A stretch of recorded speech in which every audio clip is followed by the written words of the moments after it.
Hello, welcome back to my channel. Voi na hian ka channel tangin in the vine chabai karon book levek chaum ni sila. Voi na karon ti tur chu Mizo idol 2025 top 7 ti sian khanizan khan han lo ti fel der to a reaction movie ka karon nei le dona reaction ka karon nei le dona karon react tur chu Sylvia Malsawmpuii la kha ani anga ka channel hi lo subscribe lo tu te khan khong in lo subscribe ula like ula share ula notification bell khar lo on la chu ta chuan video kan ron da piang te khain lo muthin don ya tu na hian a video han lut phot tang o Sylvia Malsawmpuii hi a chelo ania kar lo chin chia to a thiamin asa thiam hle mai ning hlange ron sadon ti po chu ka he chia lo ma se han react han play to bila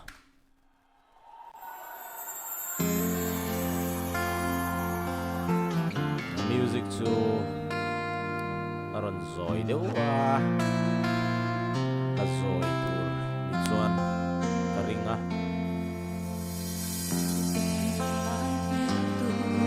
kay katan lung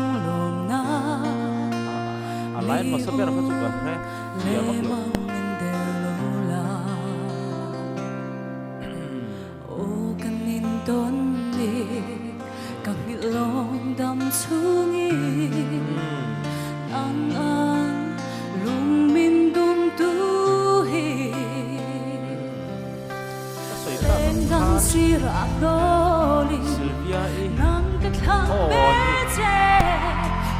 min la nang kathang berje aron kila da tu han pai vel no mi an kok te kha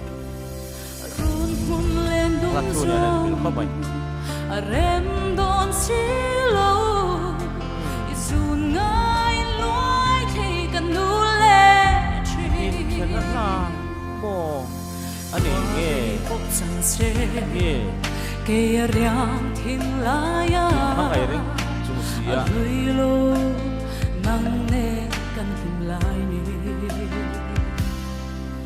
bawahan tiap dang pom sungin ngai ria run po ren mala oh long je nang e chan to ka oh chu lo mangai na dik tak chu leng dang sira doli nang ka thang be che tin min la bia thu di dam ten run mun len dun zong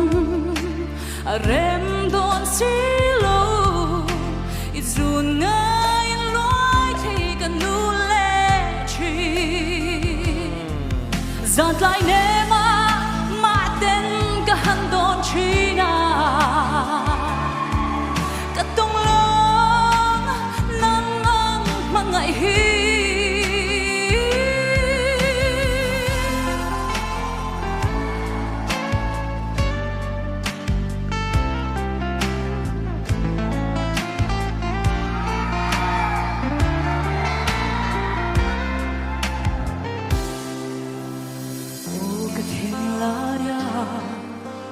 parang ifulgency nangai reng ka bang thelo san tiang ton mangai pia thudi lang du zelang dam chungi leng dang sira noli nang ka thang tin min la bia thu di dam ten mun len dum zong rem don silo izun ngai loi kan nu le chi nei tur na thei don nang lo ngai hian loi reng kan nu le chi Sylvia hizai try hizai thale mai soi tur vak o soi sel na tur engma ka hello ke chon tin karon so yanga heta voina an video top 7 ho hi next level a thleng thei tur ho zong ho karon rek dona adik le dik adik don nge adik don lo chu ka hello ma se karin mo next level a top 5 nge top 5 ani to donin karinga next level a chuan khata hling tur ho kha a bikin pathum karon rek don ani 7 zinga hian mo pasari zinga hian mi panga ha karon rek don ani next level a hling tura ka ring te karon rek don ma sabera chuan Sylvia Malsawmpuii hi karon rek masa ani sela karon rek masa kati hian athiam ber kha katinan an katina ni lo ania kasoita ang khan Sylvia is isa thale me zai thale mai o po tha ai o po puilinga I o po anu mat maya a chelo tak zet ani iti thak khop mai khati zong khan se kalome